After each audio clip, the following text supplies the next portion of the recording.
primitive medical care of a species that had barely begun to conquer its own diseases.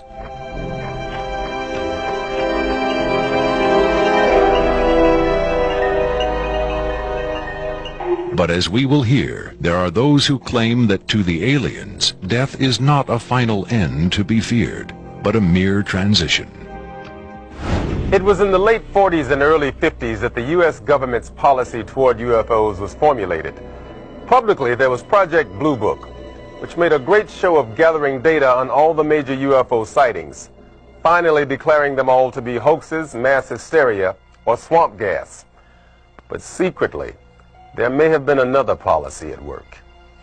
Over the years, several documents have come to light which seemingly confirm that a clandestine group, Operation Majestic 12 Group, aka MJ-12, was formed by special classified presidential order on September 24, 1947, for the express purpose of gathering information on UFOs and extraterrestrials, while at the same time keeping such information not only from unfriendly powers, but from the American public as well.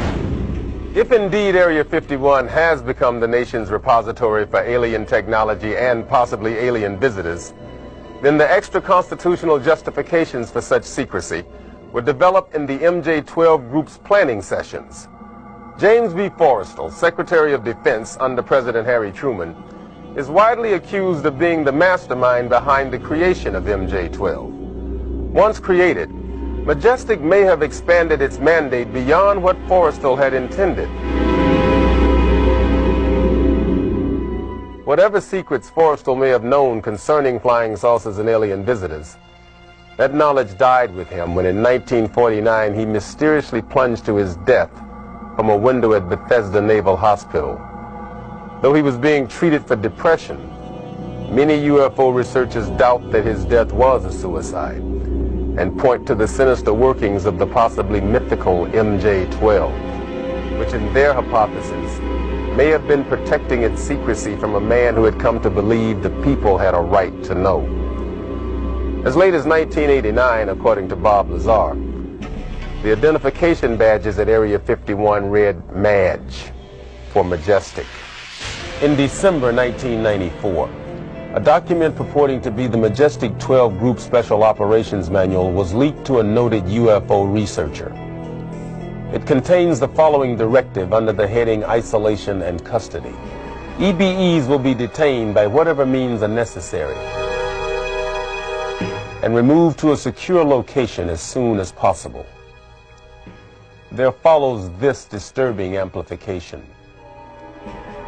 Although it is preferable to maintain the physical well-being of any entity, the loss of EBE life is considered acceptable if conditions or delays to preserve that life in any way compromise the security of the operations. From the beginning of the UFO age, it seems, secrecy was always the government's prime directive. In 1988, another anonymous government source, codenamed Falcon, claimed that a second extraterrestrial biological entity, EBE-2, voluntarily became a guest of our government, allowing himself to be examined and interviewed.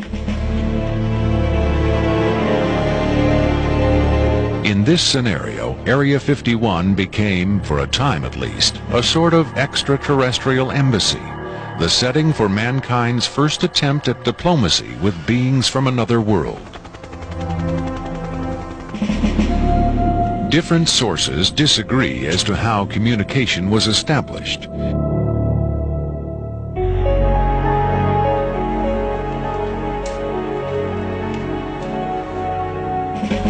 There is universal agreement that the EBEs are incapable or unwilling to speak human language.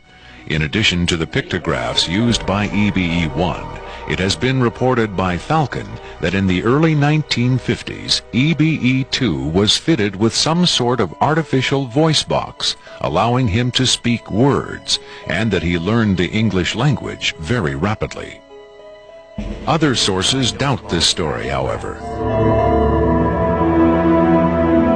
By our kind, you mean we Americans? What has been reported most persistently is that the aliens communicate via thought projection or telepathy. would have been tortured, made to give up their secrets, instead of questioned in this friendly manner. We cannot be forced to communicate. Has it been tried? Not by us. We speak to who's ever willing to listen. The idea of telepathic communication with alien beings carries with it the same doubts and controversy attached to telepathy itself. Do the practitioners of this ancient art really have the ability to read minds? Or are they crafty charlatans who simply tell the listener what he or she wants to hear? If the cynics are right, then the self-proclaimed telepaths recruited by the government in the 1950s were playing an astoundingly daring hoax by claiming to speak for the mute visitors from the stars. Defenders of telepathy call this notion preposterous and point to the long history of government-funded research into mind reading as proof that their science has merit. In the last 4 decades, there have been persistent, often contradictory rumors and even eyewitness accounts of other alien visitors meeting secretly with military or government officials. But what about today? The Tester Corporation has recently come out with a model kit of Gray, the extraterrestrial life form, and a scale model of the so-called sport model, the UFO Bob Lazar says he studied at Area 51.